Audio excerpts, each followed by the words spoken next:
Привет, это Юлия Навальная. Сегодня в первый раз на этом канале я хочу обратиться к вам. Меня не должно было быть на этом месте. Я не должна была записывать это видео. На моем месте должен быть другой человек. Но этого человека убил Владимир Путин. 3 дня назад Владимир Путин убил моего мужа Алексея Навального. Путин убил отца моих детей. Путин отнял самое дорогое, что у меня было, самого близкого и самого любимого человека. Но еще Путин отнял Навального у вас, где-то в колонии на Крайнем Севере, за полярным кругом, в вечной зиме. Путин убил не просто человека Алексея Навального, он вместе с ним захотел убить наши надежды, нашу свободу, наше будущее. Все эти годы я была рядом с Алексеем. Я была счастлива быть рядом с ним и поддерживать его. Но сегодня я хочу быть рядом с вами, потому что я знаю, что вы потеряли не меньше, чем я. Алексей больше всего на свете любил Россию, любил нашу страну, вас. Он верил в нас, в нашу силу, в наше будущее, в то, что мы достойны лучшего. Не на словах верил, а на деле. Настолько глубоко и искренне, что был готов отдать за это свою жизнь. И его огромной любви нам хватит, чтобы продолжить его дело. Настолько долго, насколько понадобится. Убив Алексея, Путин убил половину меня, половину моего сердца и половину моей души.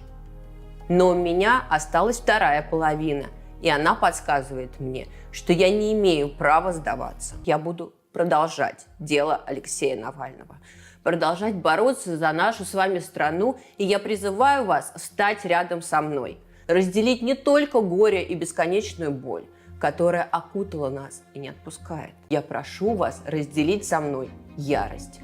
Ярость, злость, ненависть к тем, кто посмел убить наше будущее. Я обращаюсь к вам словами Алексея, в которые очень верю. Не стыдно сделать мало, стыдно не сделать ничего. Россия свободная, мирная, счастливая, прекрасная Россия будущего, о которой так мечтал мой муж. Вот что нам нужно. Я хочу жить в такой России. Я хочу, чтобы в ней жили наши с Алексеем дети. Я хочу вместе с вами ее построить. Именно такую, какой ее представлял Алексей Навальный. Полную достоинства, справедливости и любви.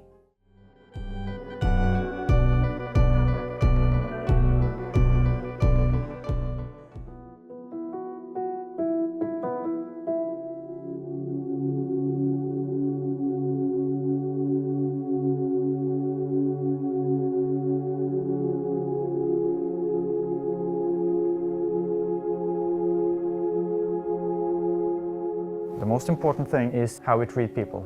This is the 4 key elements. The principle of normality, the focus that we have in Norway on humanity inside prisons, what we call dynamic security, and the emphasis that we put on reintegration into society.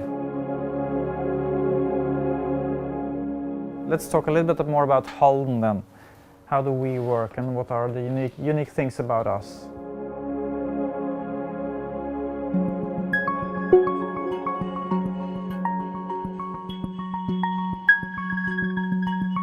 Even though it's nice here, it's still not a summer camp. But I would like you to look beyond the facilities. It's not the most important thing. So this is the cell. Every cell is similar. And here we have the kitchen, where I used to prepare the food. You can see here is inside here. That's a really important principle in Norway, which talks about that taking someone's liberty away and taking them away from their family, away from their community, that in of itself is the punishment. So life inside prisons should look as normal to life in the community as possible. And in here, you have this washing room. Staying in a maximum security prison is not a normal life. And I notice you're just wearing normal clothes. Yeah, that's allowed. You can wear whatever you want. But that's also an ambition, to reduce the feeling of being in a prison as much as possible. That's the normality principle. The commissary, the stores, where an individual actually gets to go to a real store and pick out commissary items, adds to the normalization. We think this is the most important part. Dynamic security sounds like a very fancy thing, but it's really just having a normal interpersonal relations between the officers, or all staff really, and the inmates.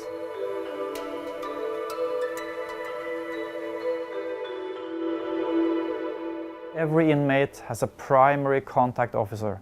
That was the ambition, from guard to also be a social worker.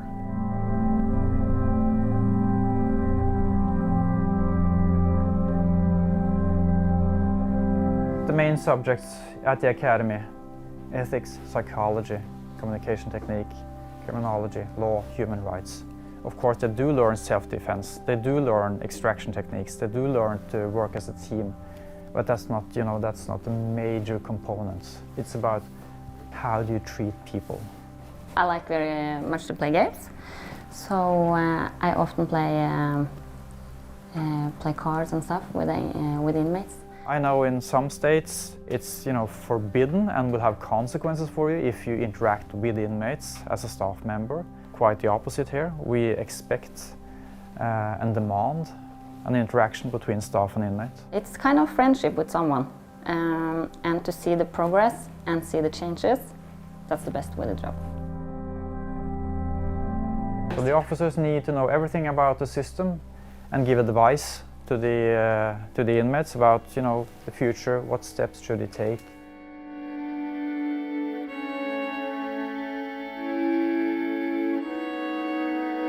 Photos of my daughter, big love of my life. I've been here for 1.5 years, but I was transferred from a prison in Brazil. You can compare that to come from hell to heaven. So it's a big difference. It's not for the prison to judge or to punish, because the police catch the guy, goes to the court, and it gets a sentence perhaps, and then it comes to prison with that. We have to interact and be human. I think it's as simple as that. Without approaching people with respect and dignity, it's impossible to sit down the next day and talk about his future, because he will not have any trust in you. So in order to work well with reintegration and future planning, etc., there has to be a foundation there of trust between the staff and the inmates. I think I have big opportunities here to prepare myself for the life after prison.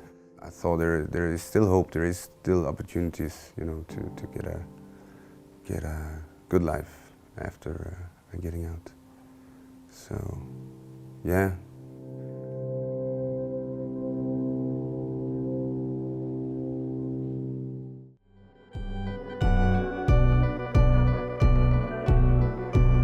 Over the last 5 years, more than 170 churches have joined the Reverend Dr. Heber Brown III's mission to address disenfranchisement and food insecurity. Tonight, Reverend Brown shares his brief but spectacular take on nourishing the mind, body, and soul. One of the things that I learned about being a pastor was that so much of my work went far beyond Sunday morning. I really was sharing life with people, and as I shared life with members of our church, I learned so much about the pressing matters of their lives, like their health, like their finances, like their food needs in their households, and that pulled my heart to do something more and do something different with respect to how I showed up as a pastor. I was a pastor for 14 years, and after 14 years, I left the pulpit, went to the farm. So my ministry continues, but now I'm kind of a preacher and a farmer all together. While I was pastoring Pleasant Hope Baptist Church, I noticed that many of the members of our congregation were being hospitalized repeatedly for diet-related issues. When I noticed that pattern, and I recognized that the nutrient-rich food that we needed was too expensive for me and our members, we started growing our own food. I watched that garden transform the lives of the people of that church. The magic was in the garden and in the food.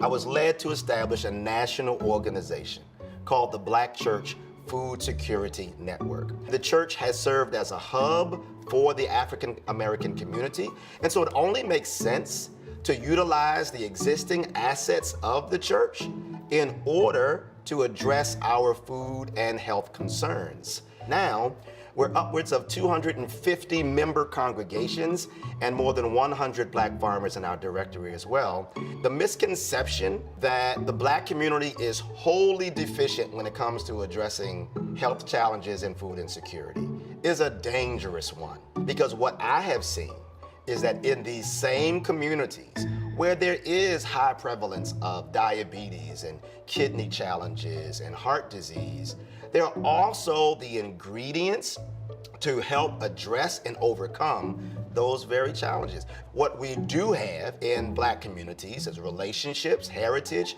history, and yes, faith institutions, many of which have been around for 100 plus years, that can serve as a stable bedrock and foundation for the co-creation of a more just, ethical food system that's better for people and the planet. I'm Reverend Dr. Heber Brown III, and this is my brief but spectacular take on nourishing mind, body, and soul through African American church community.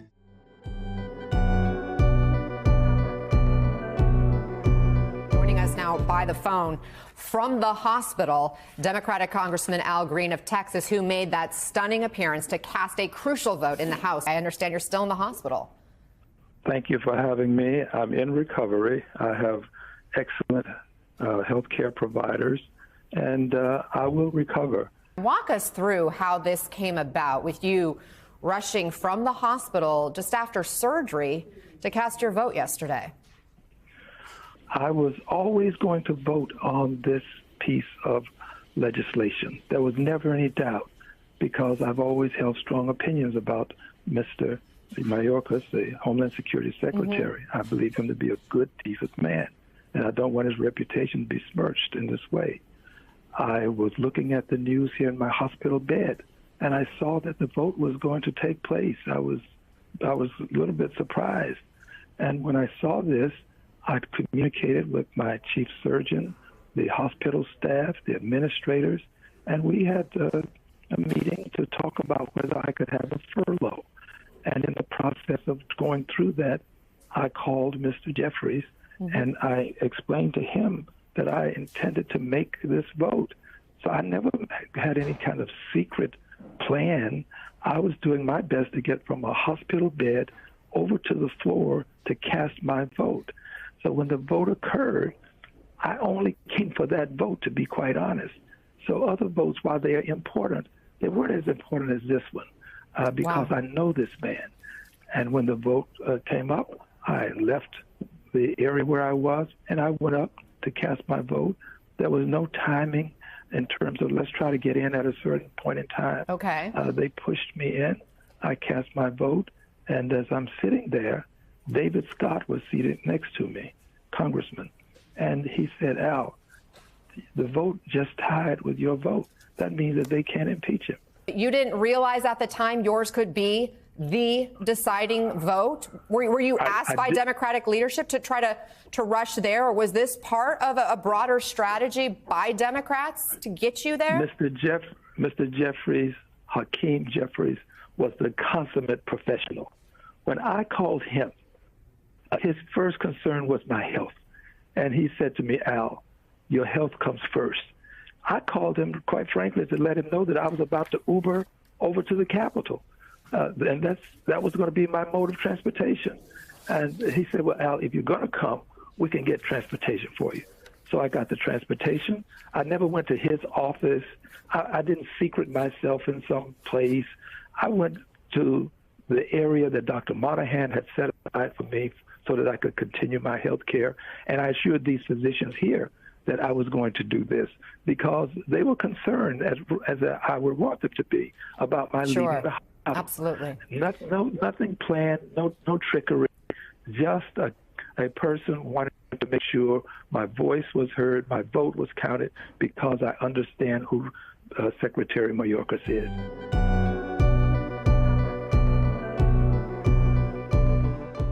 Thanks very much for joining me.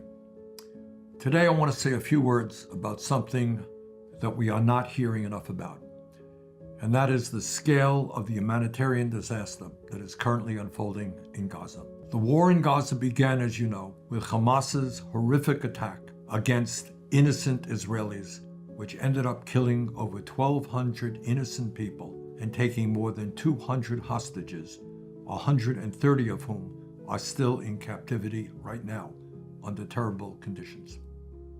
But we should also understand that since October 7th, the beginning of the war, more than 25,000 Palestinians have been killed and 62,000 wounded, 70% of whom are women and children. This is an astronomical number of civilian casualties. Unbelievably, almost 2 million people, that is 85% of the population in Gaza, have been thrown out of their homes, just simply evicted from their homes, forced to go elsewhere. And on top of all of that, Prime Minister Benjamin Netanyahu and his right-wing extremist government have made it almost impossible for food, water, fuel, and medical supplies to enter Gaza. Water is scarce, and what little water is available is often contaminated. Desperately needed medical aid is being held back at the border, while many hospitals and medical facilities are now unable, because of bombing, to provide the medical services people need. The United Nations reports that more than 90% of the population in Gaza faces, quote, acute food insecurity, end quote.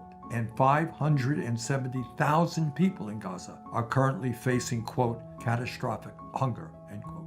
In other words, Gaza is starving.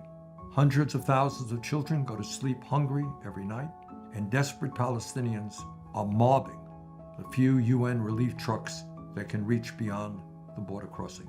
This is an unprecedented humanitarian crisis. What we know is that this crisis is only going to get worse if we don't act, and if Israel does not change its inhumane military policies. Imagine that you are a 5-year-old in Gaza. You are thrown out of your home. You don't know where you're going with your parents. You don't have any money to start with. You're living in poverty. You are now living in uncomfortable, crowded shelters surrounded by people you don't know. There's not a bathroom that you can use. There's not a shower that you can use to get clean, or a bathtub. And you're wondering every day, having seen all the destruction around you, is a bomb going to come and kill you and your parents? That's what the children of Gaza are living with right now. So the issue for us here in America is, what do we do? Well, for a start, we must be as loud and clear as we can be that the Netanyahu government will not continue to get the support of the United States of America, not one nickel more, for this horrific and inhumane war. Do Israelis have the right to defend themselves against a terrorist group like Hamas? Yes, they do. But they do not have the right to go to war against the entire Palestinian people and kill large numbers of innocent women and children. More and more Americans, and in fact, more and more members of the Senate and the House, understand that we have got to stand up to the right-wing extremist war policies of Netanyahu and his government. And what we did last week, let me be very clear about it, is a start, not an end. We're just beginning to do what has to be done. We are going to continue to work on this issue until we win.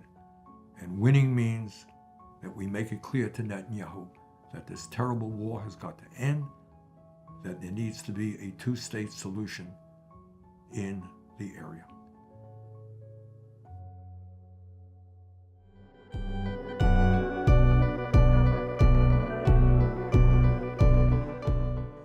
How are we to make sense of the accumulated weight of human history? All the people, all the cultures, all that time. Chinese artist Ai Weiwei's answer is through the objects we've made, things he's been obsessively collecting for decades. Here, 5 so-called fields are arranged on the gallery floor. They include 4,000 Stone Age tools meticulously laid out in rows. 250,000 Song Dynasty teapot spouts, discarded 1,000 years ago for not being perfect enough. And the remains of Ai Weiwei's porcelain sculptures, destroyed when Chinese authorities demolished his Beijing studio in 2018. Design is about history, about memory, about a collective experience of personal and society, and about our understanding of what happened in the past, the craftsmanship, the material. A centrepiece of the Making Sense exhibition is Water Lilies No. 1.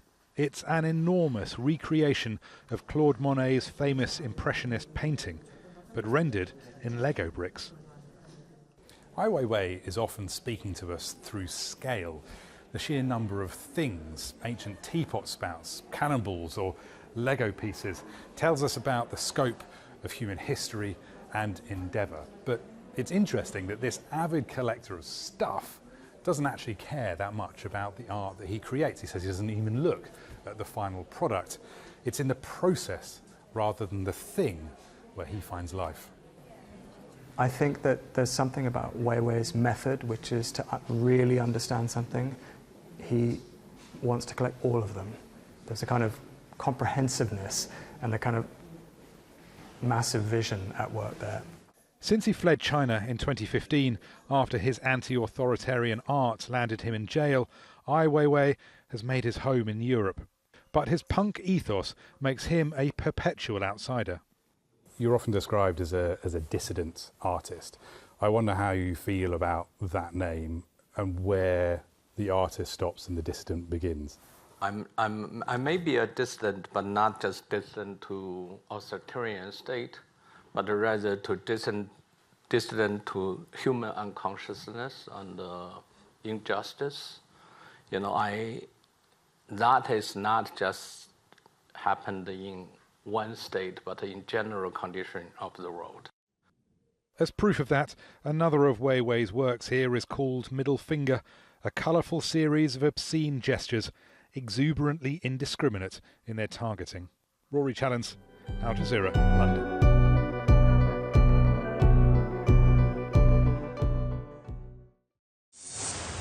All right, welcome back. So the United Nations Security Council today approved a compromise resolution calling for resolution calling for increased humanitarian aid to Gaza. More than 500,000 people in the Gaza Strip are facing severe food shortages from the Israel-Hamas war. Our next guest is the world-famous chef José Andrés. His nonprofit organization, World Central Kitchen, provided food and support to people in Gaza. José Andrés is back. You were just inside Gaza distributing meals, and I wonder what you saw, what you heard, and what that experience was like. I was visiting the lead team of World Central Kitchen, Sam Block. World Central Kitchen has been working, obviously, in Gaza from the very early moments of this issue, of this confrontation. And what I can tell you is that situation is as bad as it can be. We are seeing hundreds of thousands of people displaced, moving from the northern parts of Gaza, especially from Gaza City, the biggest city inside the Gaza Strip, moving south to the last place they can be, which is Rafah City. So there you have a place with hundreds of thousands of people arriving without place for lodging them, with tents, temporary tents that keep open, and where the need for food, the need for water, the need for fuel, the need for wood or charcoal so people can cook is real, on top of medicines and everything else. So this is really a humanitarian crisis that if we can allow more trucks to keep coming in, bringing food, bringing water, bringing medicines and everything else they need, that humanitarian crisis, hopefully the amazing people of UN and other organizations like ANERA, like World Central Kitchen, etc., we can make sure that the people are being taken care of. We need to remember food and water should be a universal right for every human on planet Earth. Were you afraid, Jose, when you were there? I am afraid. I am more worried about all the children that are every day going through all of these, not only on Gaza. We saw that our missiles or whatever Hamas is shooting from Palestine into Israel. At the end of the day, I'm only thinking about those children in Ukraine, where Russians keep shooting at civilian buildings, at schools. This is what I'm afraid of. What I'm afraid is that we have children that in different parts of the world, Gaza, Israel, Ukraine, that they are going to sleep every night with one eye open because they don't know when the next sirens or the next explosion is going to happen near them. That's what I'm afraid, the day that we stop caring about those children.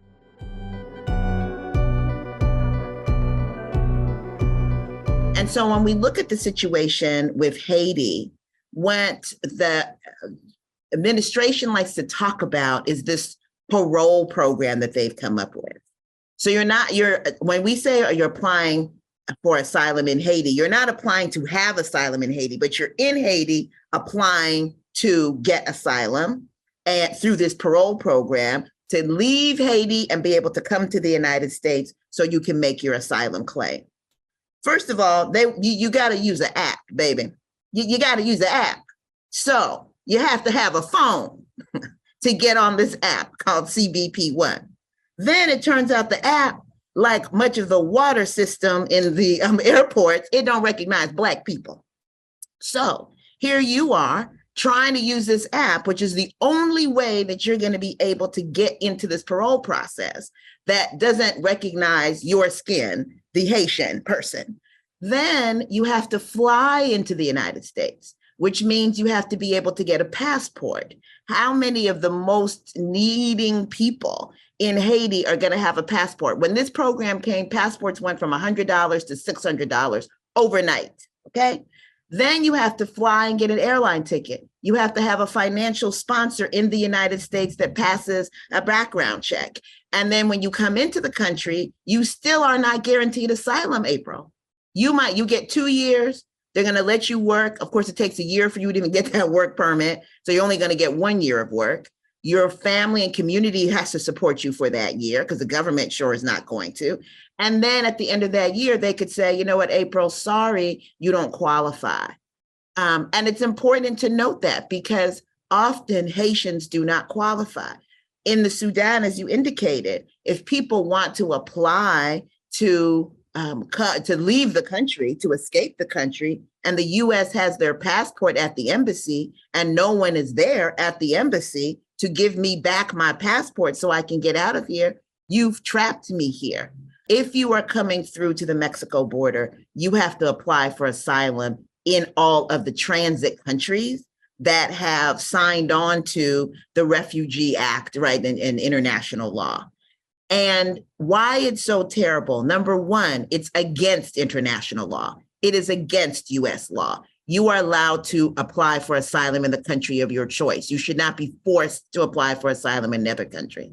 And this is everyone's got to do this, but for Black migrants, we know the history, April, and the present condition of Black people in those countries. What is the Afro-Argentinian? Are they enjoying? The Afro-Chilean, is it a good time for them? The Afro-Brazilian, the Afro-Honduran, the Garifuna, who are also fleeing, the Afro-Guatemalan, so the Afro-Mexican. These countries don't want their own Black people. Now you think they're gonna now accept Black people from some other country that doesn't even speak the language, that has no cultural connection? They know the answer is no.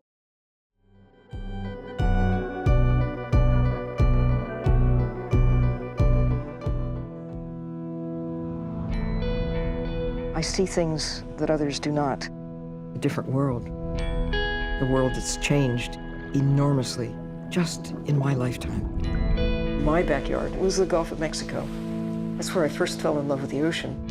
I think if others had the opportunity to witness what I have seen in my lifetime from thousands of hours underwater, I would not seem like a radical at all. It's a pleasure to introduce a scientist, an engineer, a teacher, and an explorer.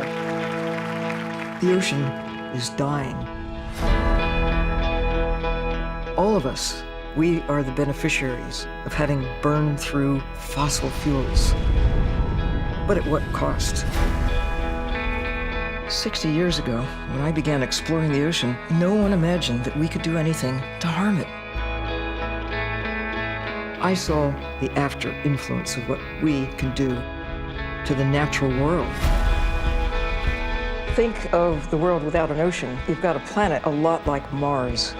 No ocean, no life. No ocean, no us.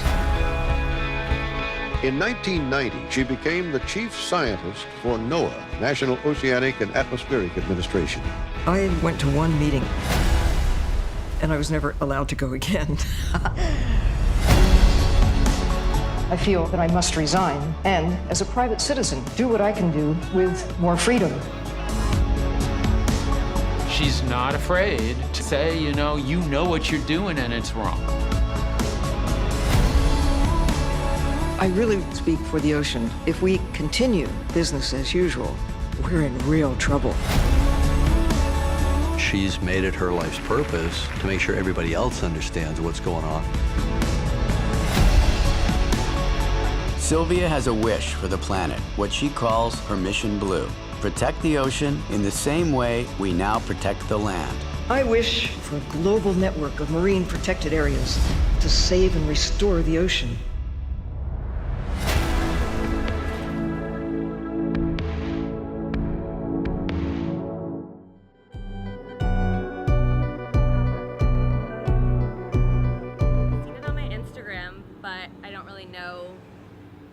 background about it. I do not, no.